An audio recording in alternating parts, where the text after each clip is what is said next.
Okay, so in the first problem, we're looking at finding a degree 3 Taylor polynomial. Some textbooks will use the notation T sub 3 to represent a Taylor polynomial.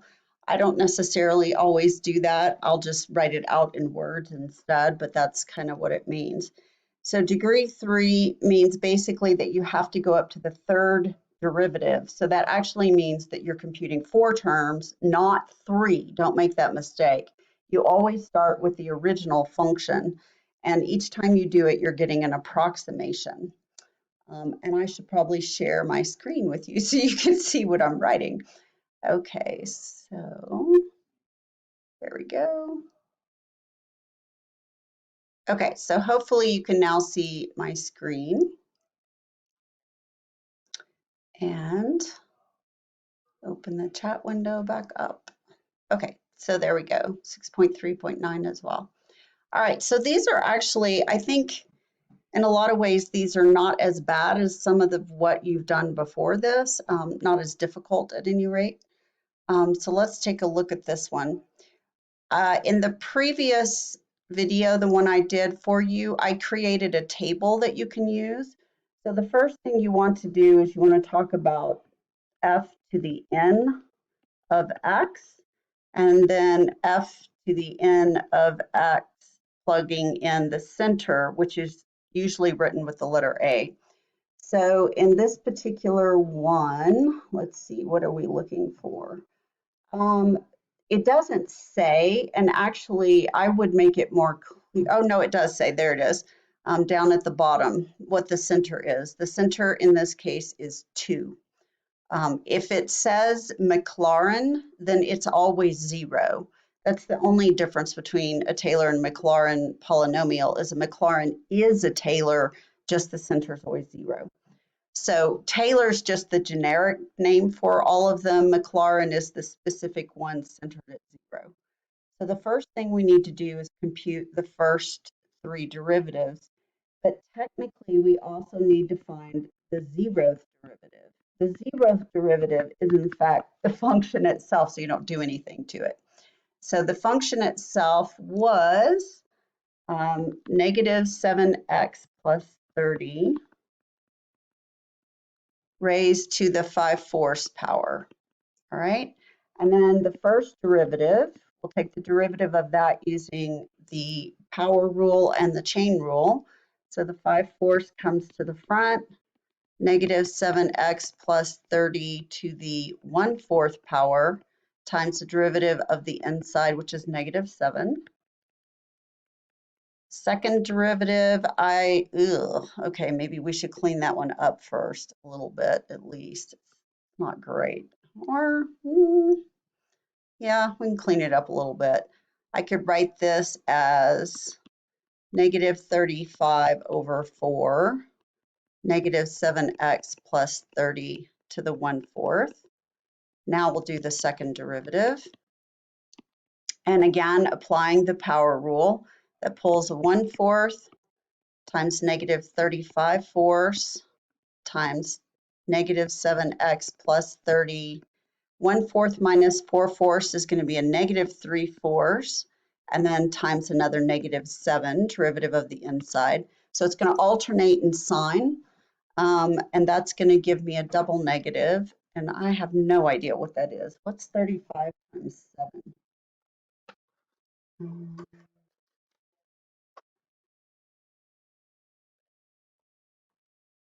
245? Okay, so I have 245 divided by 16 times the quantity negative 7x plus 30 to the negative 3/4. We need to go one more. When it says third degree or degree 3, then you go to the third derivative, which is actually 4 terms. So then we'll do the third derivative, and this will pull the negative 3/4 to the front times the 245 over 16. So notice that the denominators here are becoming powers of 4, all right? And then this will multiply by negative 7x plus 30 to the negative 7 over 4, and then times the negative 7, I'm running out of room, and that will cause it to be, hang on, did I lose a sign somewhere? Is it positive now? How did it turn positive? Oh, I see. Okay. It's going to be positive at this point, and then negative. I was checking the signs because I was expecting them to alternate, and they're not alternating at this point, but that's because if you look at the power on the original, it started out positive, and then at the point where it switches from positive to negative, you get a weird bump in the alternating pattern. Okay, so make sure I didn't make a mistake. Somebody let me know if you think I did, but I think it's okay. So it would still be positive. Now I've got to multiply that by 21. So times 21, which is 5,145 over 64 now. Negative 7x plus 30 raised to the negative 7 over 4. Okay. So the first thing you do is compute the derivatives up to the degree, and then you plug in the value of the center. Our center was given to be 2. So I'm not really going to have enough room. I'm going to have to go a little crooked. Okay. Trying to create a table here. Eeks. Going straight is not really. Okay, now how did that jump up? Stop that. Like that. And like that. Okay, so the first thing I want to do is plug in the center, and the center in our case is a equal to. So I have f to the nth derivative of 2. So I'm going to take the 2 and plug it in here. Now, because I left all of them with the negative 7x plus 30, I might as well go off to the side and figure out what that comes out to be. So negative 7 times 2 plus 30 would give me negative 14 plus 30, which is 16. Now 16 is a perfect square. It's also a perfect fourth, and all my denominators have fourths in them, which means that I'm taking the fourth root. And the fourth root of 16 is 2. So let's go up now and plug it in. So when I do that, I should get 16 to the 5/4, which of course is going to be 2 to the 5th, which is 32. All right. So then the next step is going to be plugging it into the next one. So this would be negative 35 over 4 times 16 to the 1/4, which is 2. And then the 2 times 1/4 would cancel, and I think I get negative 35 over 2. You guys check, make sure I don't mess up. And then the next one is going to be 245 over 16 times 16 to the negative 3/4. This part right here is going to give me 2 to the negative 3rd, which is 1 over 8. Yes, so this gives me 245 over 16 times 1 over 8, which is a power of 2 itself. Let's see, 16 times 8 is 128, so I have 245 over 128. I'm probably making this harder by not leaving them not multiplied out, but oh well. The next one, 5145 over 64 times 16 to the negative 7 over 4. The fourth root of 16 is 2.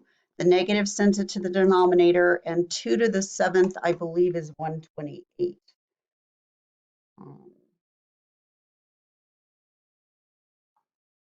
If I'm not mistaken.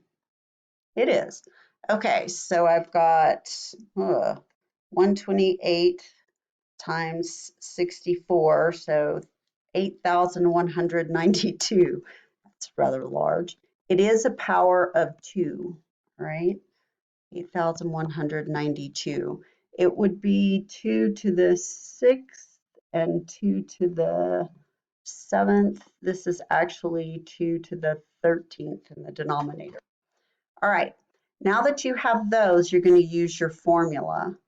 Your formula, of course, is the sum from n equals 0 to infinity of the nth derivative of the function with the center plugged in over n factorial times x minus the center raised to the nth power. That's the formula for the Taylor and Maclaurin series. So on this one, the next thing we want to do is we'll plug in 2 for a, that will go here. We've computed the numerators, and we're only doing the third Taylor polynomial, so we only need the first 4 terms. So I'll take the first constant that I got, which was 32, and I'll divide that by 0 factorial. This is for the first term, the zeroth derivative, and you multiply by x minus 2 to the 0th power. Plus, now we do the second term, first derivative, which is negative 35 over 2. And this is the first derivative times x minus 2 to the first. Plus, now we'll do the third term, which is the second derivative, which is 245 over 128. And this will be divided by 2 factorial times x minus the center, which is 2 squared. And then our final term will be with the third derivative, 5145 over 8192.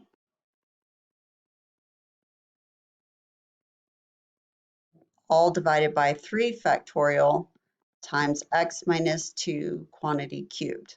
Blah. Okay, this is the Taylor polynomial that we have there. If I'm looking at the directions, it seems to say that I've messed up, maybe? Huh, did I mess up somewhere? In my constants, when we do the derivatives, this does not reduce. The numbers that I'm seeing on WebWork for, no, it's correct. Okay, no, it's good. All right, for a second there, I was worried. Okay, so now we can simplify that. Remember that 0 factorial by definition is 1, so this gives me 32. This binomial raised to the 0th power is also 1, so 32 is the first term. The next term, I have 1 factorial, which is 1, so this gives me negative 35 over 2, and then I multiply it by x minus 2. And then for the next one, I've got 245 over 128 divided by 2 factorial. 2 factorial is 2. So I can write this as 245 divided by 256, multiplied by x minus 2 squared. And then the final one, I don't know that 5145 is divisible by 6. 3 factorial is 6. Let's see if it is. Oh, no, not by 2, but it is divisible by 3. So if I divide it by 3, I get 1715. So which one was I working on? Okay, so I get 1715 when I divide 5145 by 6, and that will leave me 8192 times 2, which is a whoppingly large 16,384 times x minus 2 quantity cubed. And this would be the third Taylor polynomial centered at 2, right there. Now, I went ahead and multiplied out the constants up here instead of leaving them in their factored form like this, because I knew I was looking for the third degree Taylor polynomial. If this had said instead, find the Taylor series, I would not have done that. As awful as these are, I would have left them here in their factored form so that I could see if there was a pattern developing, which there almost certainly is a pattern developing, some kind of factorial or something on a factorial. Okay, so were we supposed to do anything else or was that it? I think that's it. Okay, so you could multiply out some of these terms, but I would be happy with this right here. I would just leave it in that form. I think that's a better form to leave it in anyway. I would not multiply out the binomials. So it looks like on web work they did, but I'd be shocked if they wouldn't take this as an answer as well. Okay, so that was number 5, I believe. Okay, so the next question was number 8 and 9. So let's take a look at number 8. I always kind of like these. They're long, but they're not terribly difficult. They're polynomials, so they're kind of fun. Although I have to admit, I really like what's coming up after this next test, which is parametrics and polars. They are fun. So I did that on purpose so we could end on kind of a happy topic. All right. And something a little bit easier to give you a break, which I'm so glad I did that this semester because everything that's going on, I want to end on a less difficult note than a harder one. Okay, so this one we're looking for the 5th degree Taylor polynomial centered at 0, which actually, if the center is 0, this is a Maclaurin polynomial. When the center is 0, it's Maclaurin. So I would not call it a Taylor polynomial. I'd probably call it a Maclaurin, but it's the same thing. Okay, this is cosine of x and the center is 0. So first thing we're going to do is find the 5th degree Taylor polynomial. And keep in mind on a test, I can't ask you for too many, right? I mean, it takes too long. As you saw in the last one, the numbers can get unwieldy. So looking at this one, first I want to find the nth derivative of the function. And then after that, I will plug in the center, which is a, which in our case is 0. And the original function, which is the 0th derivative, which is not the derivative at all, it's just the function, is cosine. Now, cosine and sine have a pattern that repeats every 4, which makes them much easier to compute Taylor and Maclaurin polynomials on. So the first derivative would be negative sine. The second derivative would be negative cosine. The third derivative would be sine. Lost a tick mark. And the fourth derivative sends me back around to the original. So every fourth derivative, every multiple of 4 is back to the original function. And from that point, I don't need to compute them. Even if I told you to find the 12, it's going to be cosine, negative cosine, sine, cosine, negative cosine, sine. It just repeats. So the 5th one is negative sine, just like the first. Then I can plug in. So let's create a table here. And I'm going to plug in the center. The center is 0. Remember that when you plug in and you've got derivatives with trig functions, you are always in radians. Do not make the mistake of thinking you could use degrees. The formula for the derivative is not the same if you use degrees as it is for radians. We use radians for a reason. Mainly, we don't have to worry about the conversion factor of pi over 180. So now when I plug these in, I should get that f of 0 is the cosine of 0, which is 1.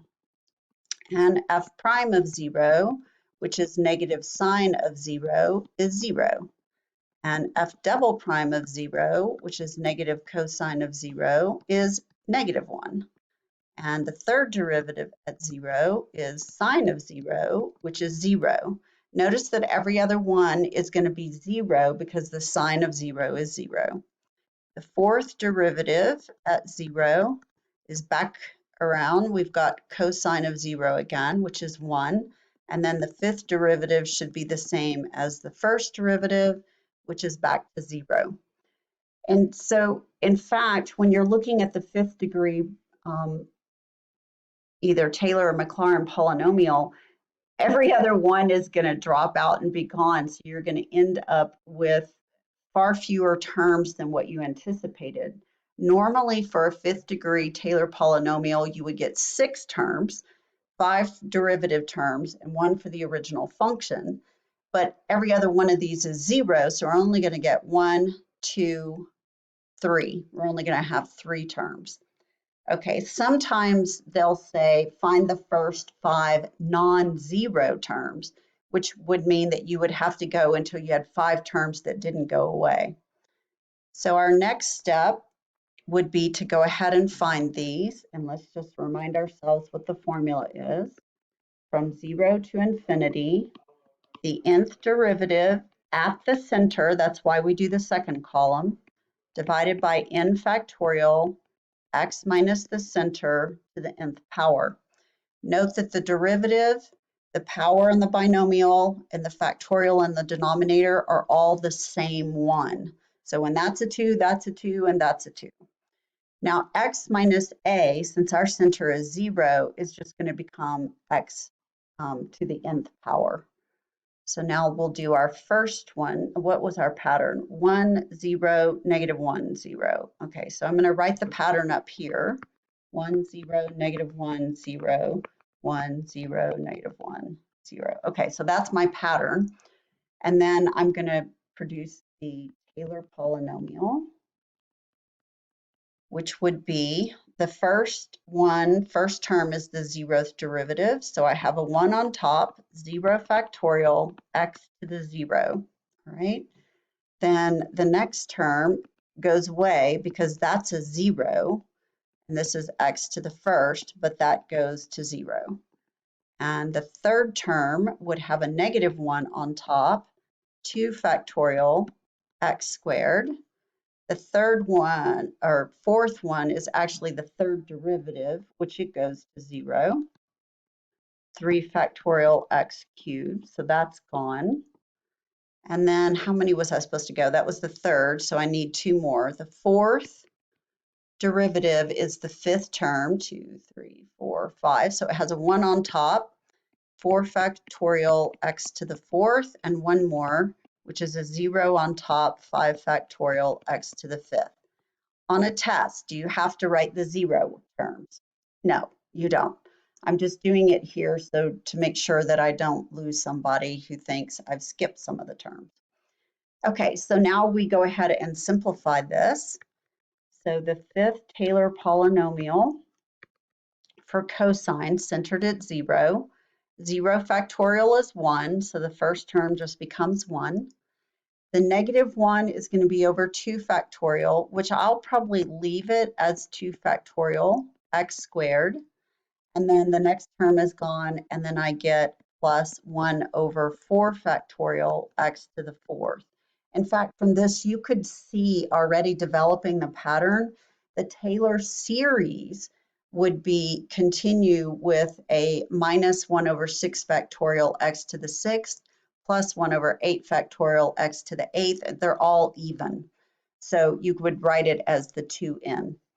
Okay, so the second part of this problem was to find all the values of x for which this approximation is within 0.0035 of the right answer.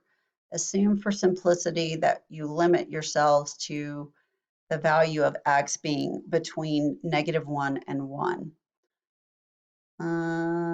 Okay, all the values of x for which that is true.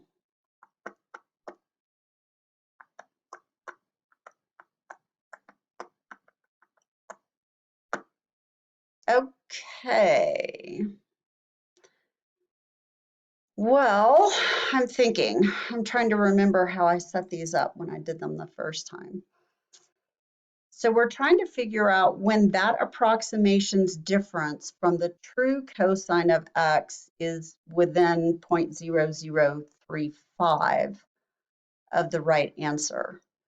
So what they're really asking is, when is the real value, cosine of x, minus the approximation, which is t5 of x, when is that less than 0.0035? It was just 2 zeros, right? Yeah, okay. So that's what they're asking right there. I'm trying to figure out how I would do that with cosine. That's kind of a nasty problem.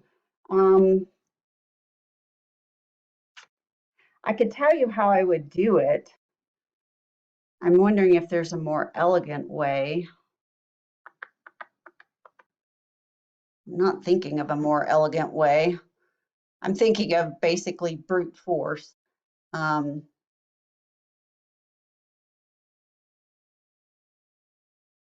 It says within 1. Okay, how can that be? Find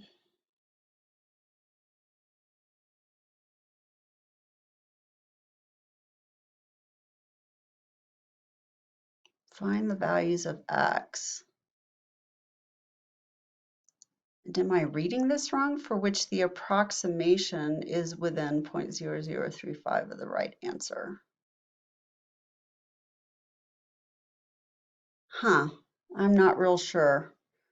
What I was thinking of doing was actually producing a graph and doing it on the graph.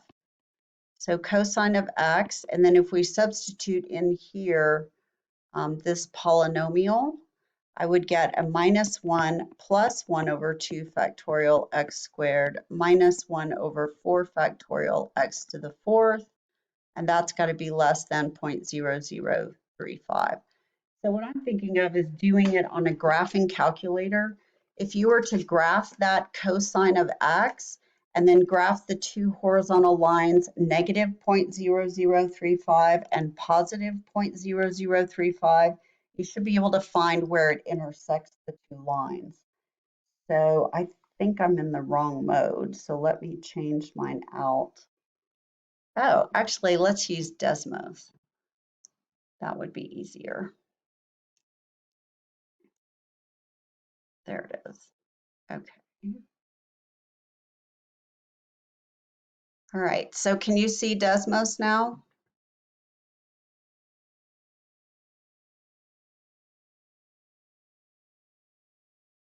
I'll put this down here.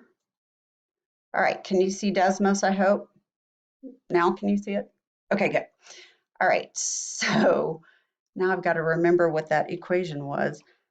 Cosine of x, how did it go again? -1 plus 1 over 2 factorial, which I know is just 2, x squared. And then the next term would have been a -1 over 3 factorial, which is 6x cubed, I think. Was that the right function? I think. Or is it 4? Oh, no, it's 4 factorial, and that should be a 4. My bad. So 4 factorial is 24. Okay. So there's the function that I've got, and then one way to do it is just to graph between negative 0.0035, and then for the next one, oh, I should put equals y, so it graphs the line, and then y equals 0.0035, the positive one, and then we're going to have to go like way in here. Let's change the y scale and make it go from 0.004 maybe? 0.004, and we'll stop it at the same thing on the positive side, 0.004. So that should extend above and below. Okay, there we go. So what values do we see in there that are working? Yeah, 4 factorial. Okay. The answer, it says limit yourself to between, this is kind of misleading. If you're looking again at the Word document, on the Word document in the original directions up here, it says restrict yourself to between -1 and 1, which is a little bit misleading because that's not actually what's required. If you look again at Desmos, you could go past that and still be within that range. So what I'm trying to do is I'm trying to locate the x values where it crosses those lines, which is here and over here, which if I were to draw lines for that point, that to me looks like about -1.17, and this one is 1.17. So by the directions, we'll have to restrict it to between -1 and 1, but really it could go between -1.1713 and the opposite. Okay, does that make sense to everybody how I approach that? I don't really like those directions. I would probably not ask that in exactly the right way, but that's what they did. Okay, questions on that? Is everybody okay?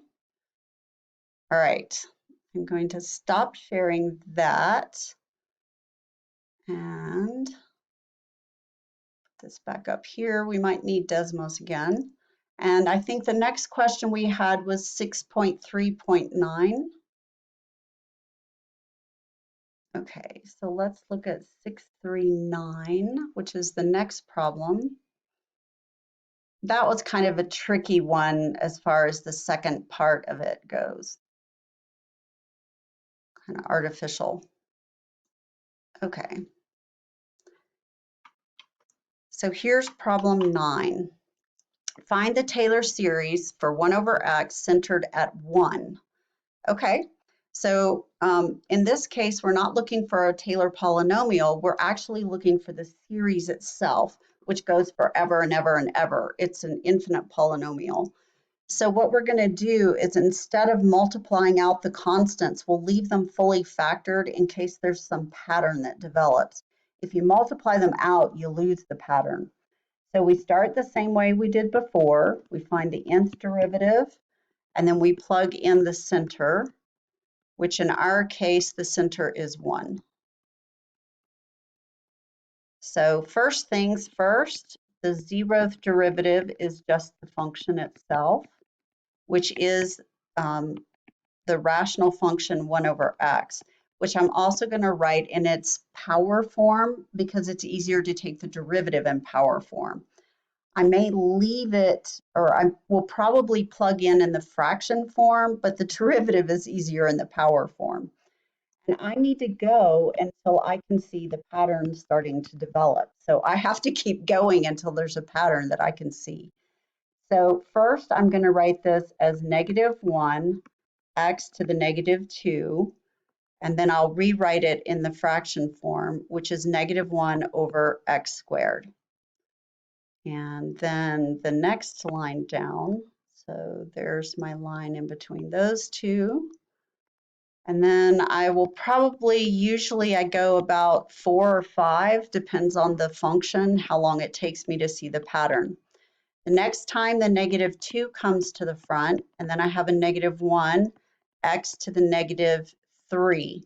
I am not going to get rid of the -2, -1. I'm going to leave that there in this form first, and then I might go ahead and multiply it out just for purposes of plugging in the center.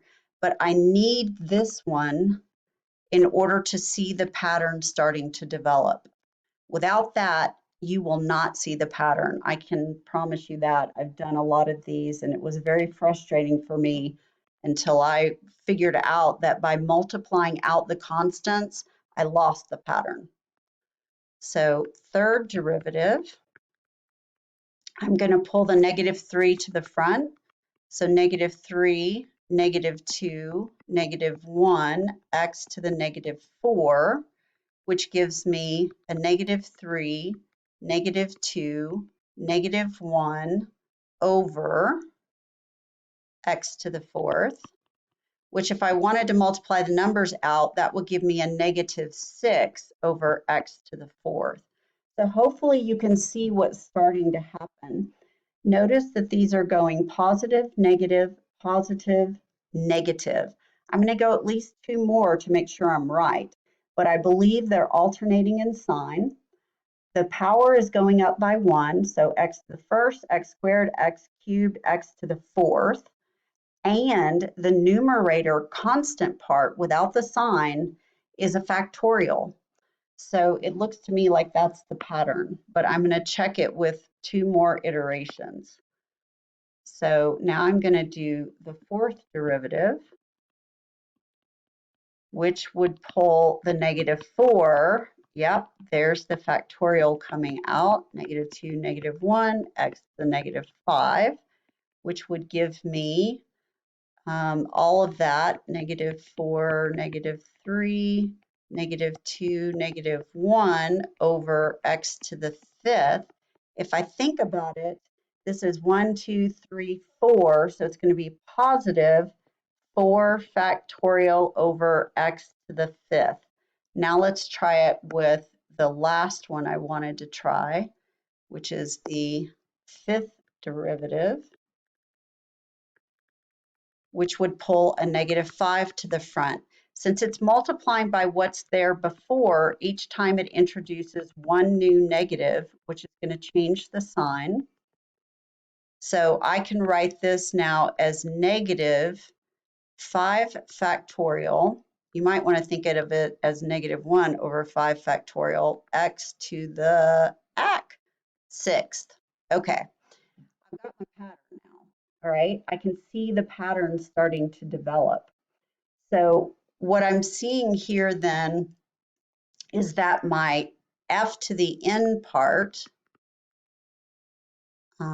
and I haven't plugged in the center yet, but the f to the n part so far looks like I've got a -1 to some power, and then I've got a factorial that matches the derivative. Notice this is the 5th derivative, and this is 5 factorial. So this is going to be n factorial, but the power on x is 1 bigger than the derivative. So this would be over x to the n plus 1. All right, so that's what I've got for that much so far. All right, and then let's see, what else do we write? So that's the formula for that part, and I'll have to figure out the signs in a minute. So we have f to the n at the center. Now we need to figure out what our center is, and our center was 1.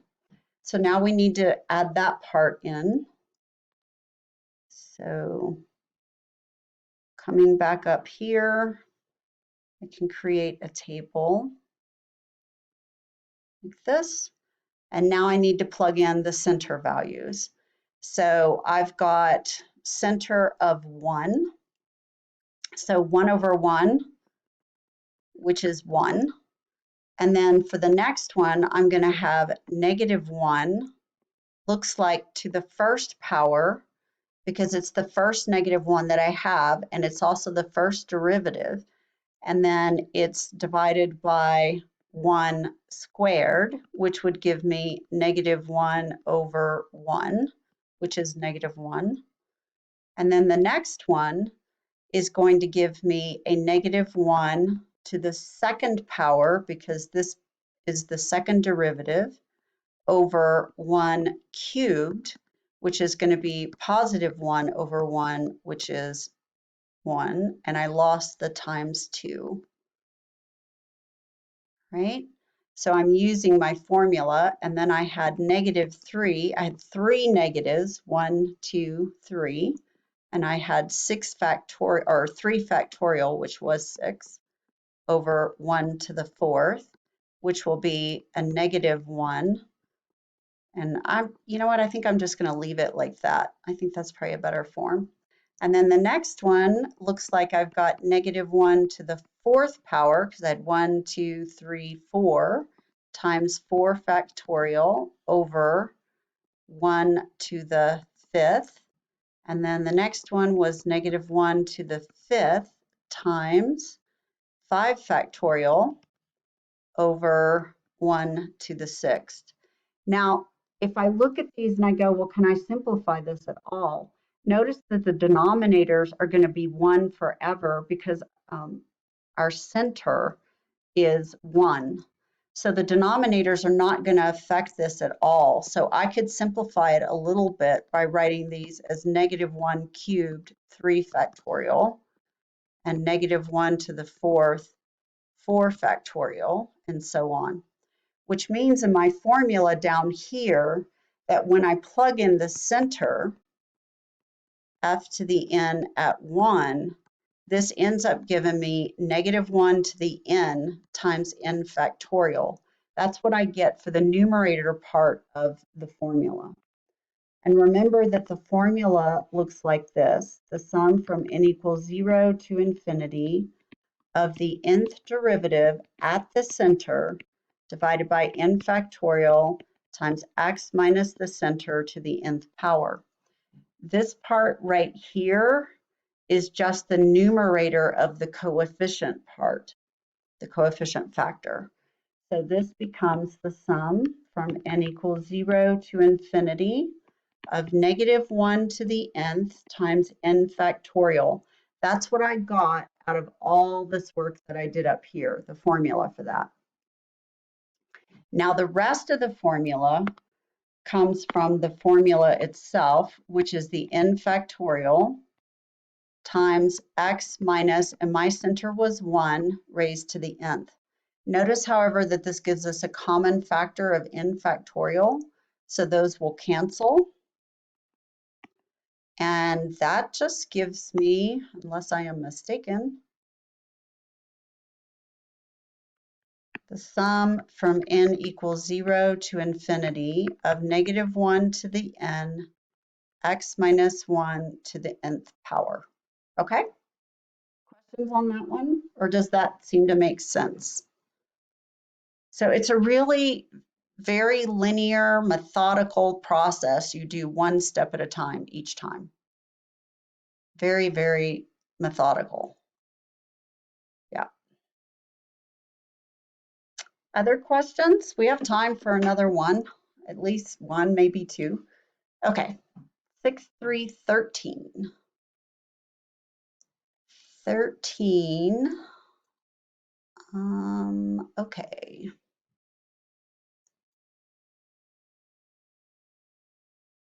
This one has a hint on it. I'm always suspicious when they give me a hint. Okay, so let's put this in.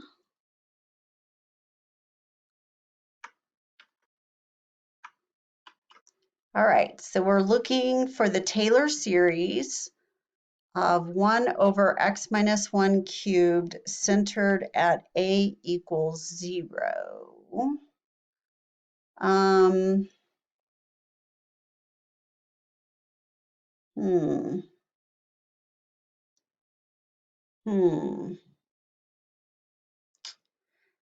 Well, the Taylor series, of course, is just based on a geometric series, a convergent one, right? So remember that this formula that they have right here, this is for a convergent geometric series where you've got a first over 1 minus r, and it's just that your first term was 1. And the common ratio, instead of being a constant number, r, is now a variable x, and we have to find the x that makes it converge. Now, how can I get from 1 over 1 minus x to 1 over x minus 1 quantity cubed? Okay, well, I can tell you one thing. It's either going to be derivatives or integration. It's going to be one or the other. And the easier way to do these, of course, is to do derivatives, because if you integrate, you get that plus c, which is always a pain. So my guess is also, because I know the derivative of 1 over x is negative 1 over x squared, my guess is if I do the derivative of this twice, that I might end up with an x minus 1 cubed in the denominator. I don't know, but let's give it a shot. Okay, so g is this 1 over 1 minus x. So let's try to do the derivative of it. So if I did g prime, this would be the derivative with respect to x of 1 minus x to the negative 1. Notice that I've just taken this rational expression and rewritten it in its power form, right? I lifted the binomial to the numerator by writing the power as a negative 1. Now that it's in power form, I can take the derivative more easily, which would give me a negative 1 times 1 minus x to the negative 2, which I would rewrite like this.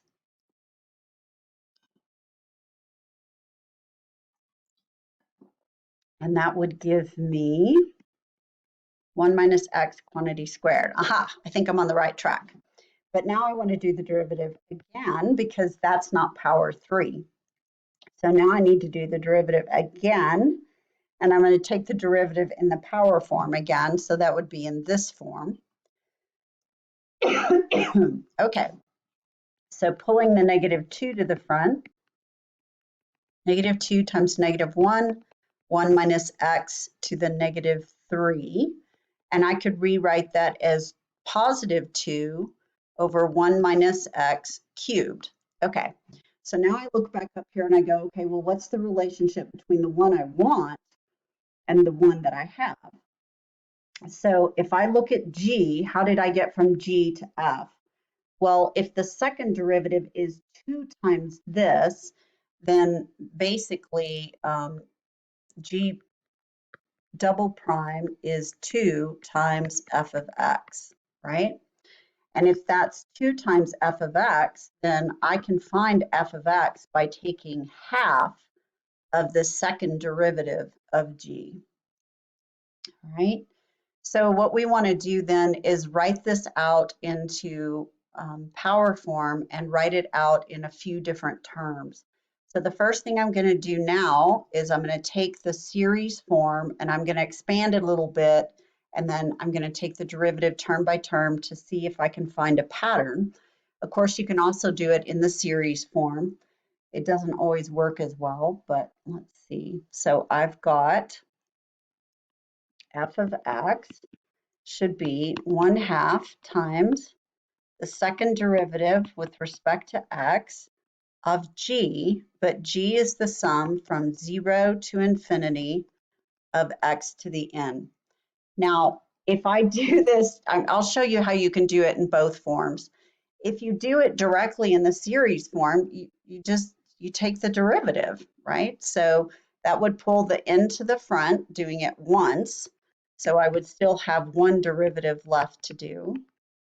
This would be the sum of n times x to the n minus 1.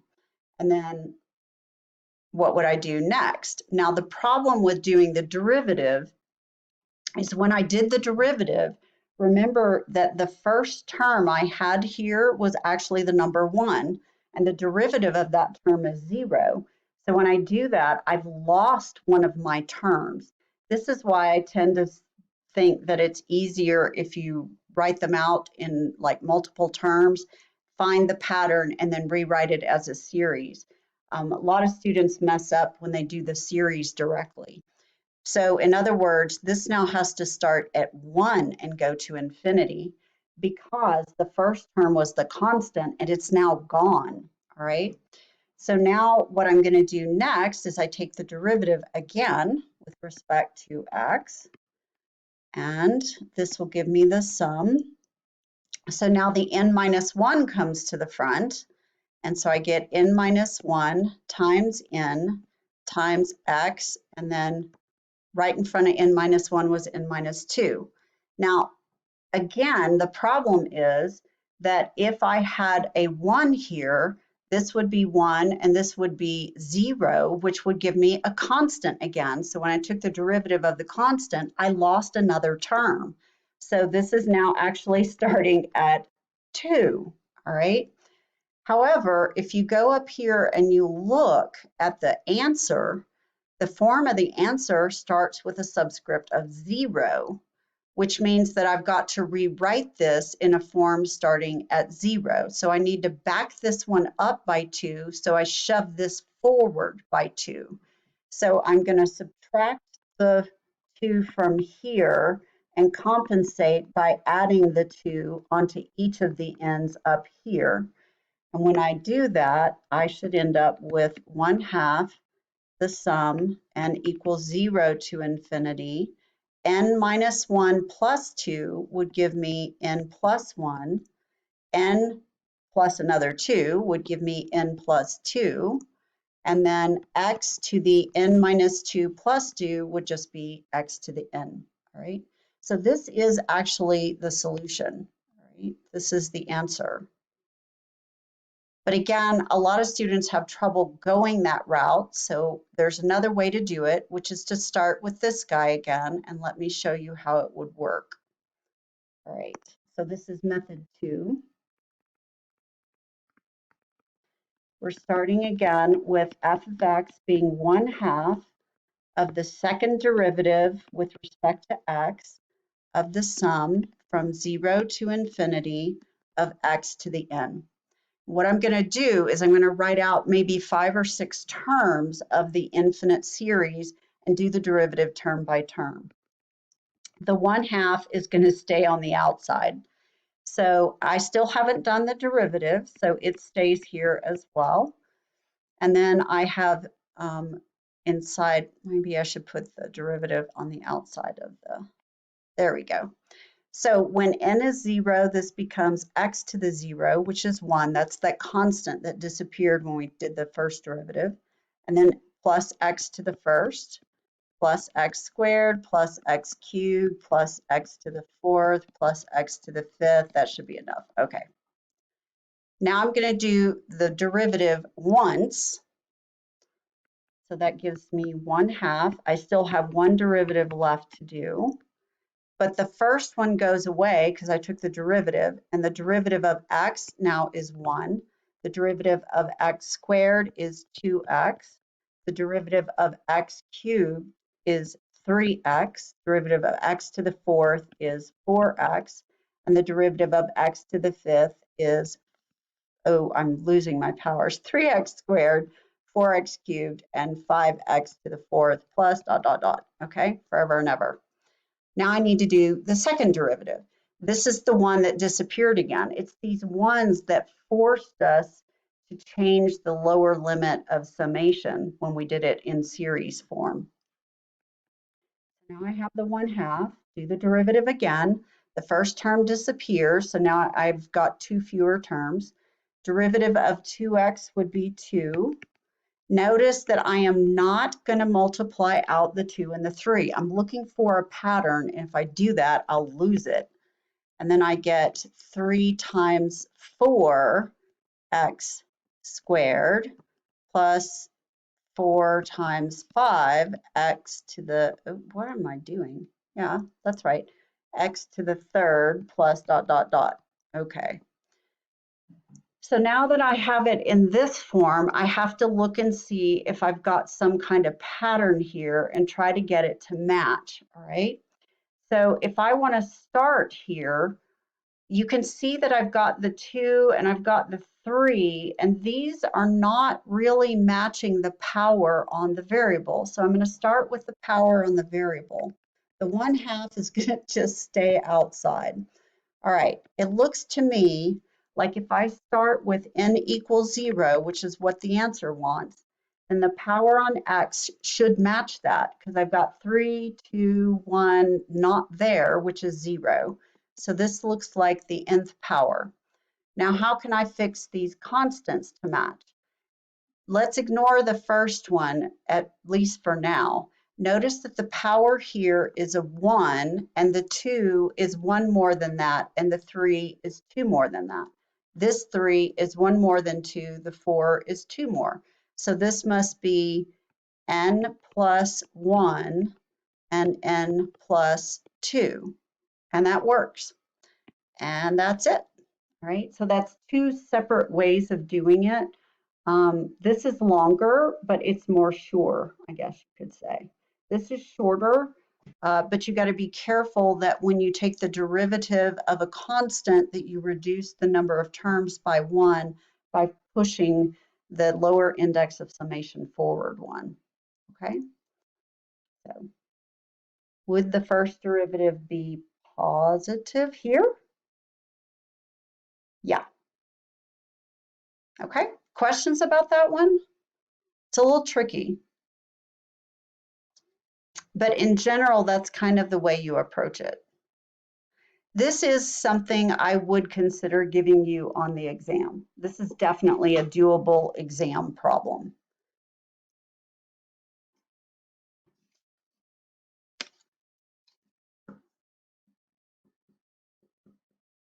And we do have our next exam a week from today, which I don't think I've done a review yet because I haven't written the exam yet, but I will try to work on that this week and maybe get something out there before Wednesday so that you can ask me some questions about it at least on Thursday.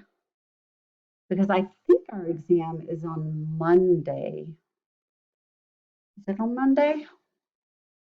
Yeah, it is. It's on the 20th. So it would be a week from today. Any other questions? What topic should you really focus on and what's the most important? Let me think about what's on the test as far as what I might ask. So let's talk about exam 4. Alternating series test.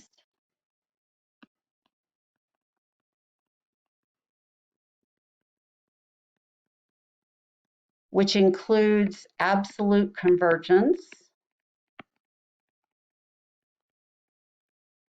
and conditional convergence.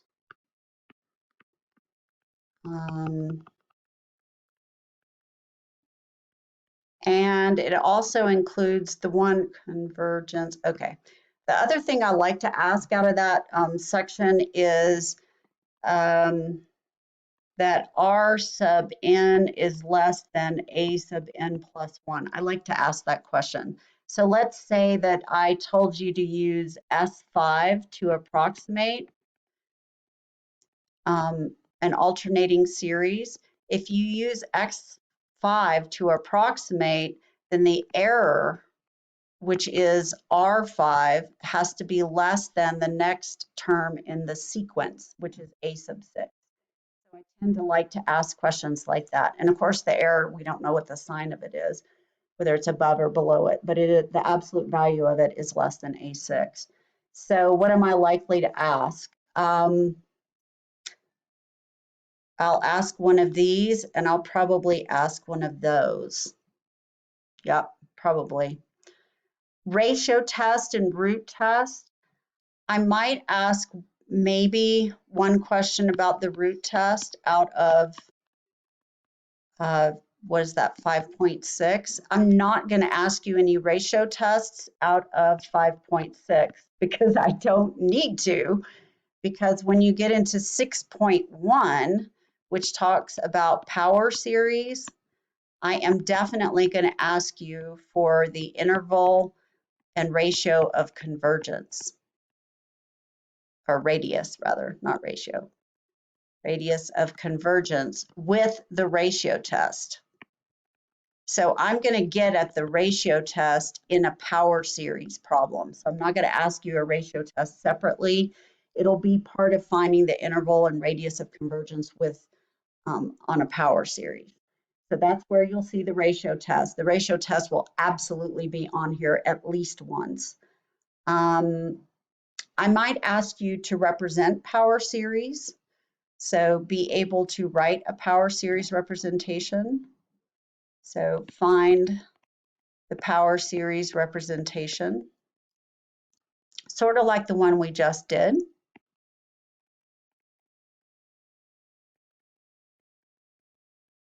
And that could technically come out of 6.1 to 6.3. Interval and radius of convergence with the ratio test. I think those were mostly 6.1 and 6.2. Yeah, so these are mostly 6.1 to 6.2, either of those sections. And properties of power series, Taylor and Maclaurin series. I will ask you probably in 6.3, I will ask you a Taylor or Maclaurin polynomial.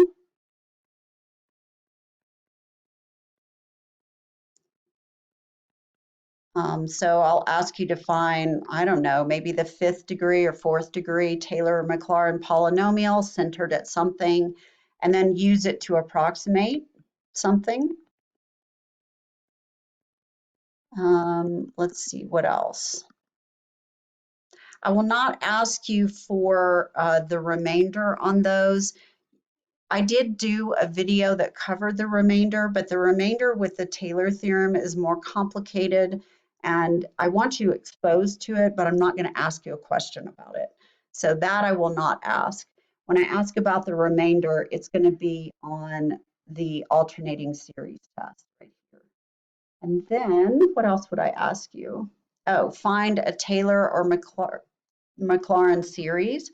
So that's also out of 6.3. And we did one like that today. Find the Taylor or Maclaurin series. Okay, so that will be there.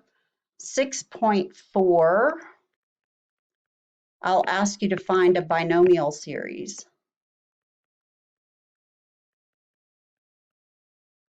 I don't know why I like binomial series, but I like those.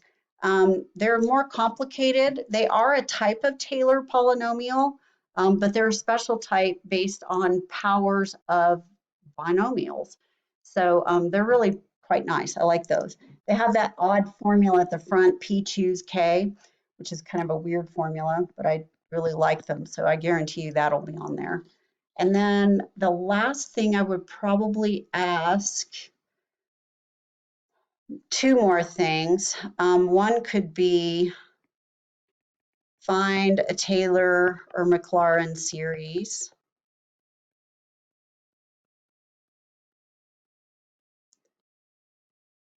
Through the derivative or integration, like the one we just did, differentiation or integration, more likely differentiation. I could ask integration.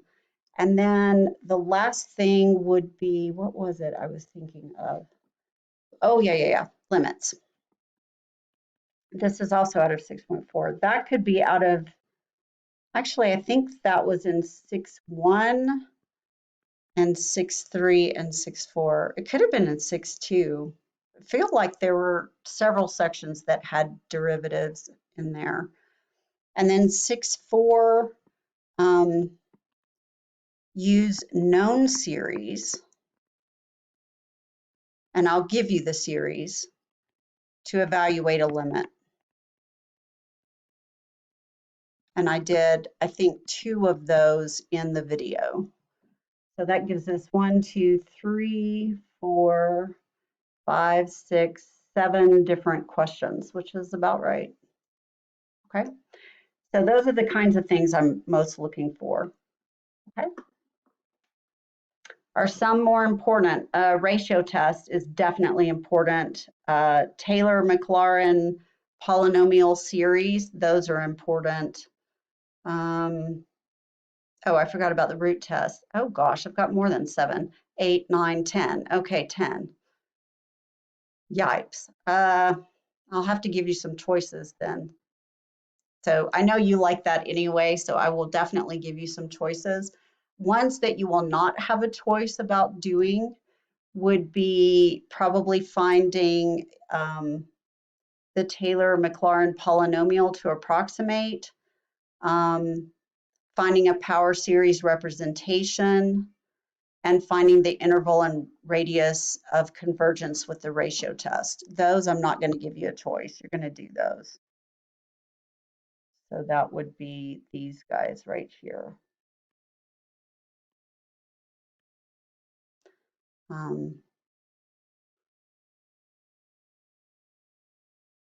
Yeah, I'm not sure if I'd give you a choice on the binomial. That's just my own personal, I like those.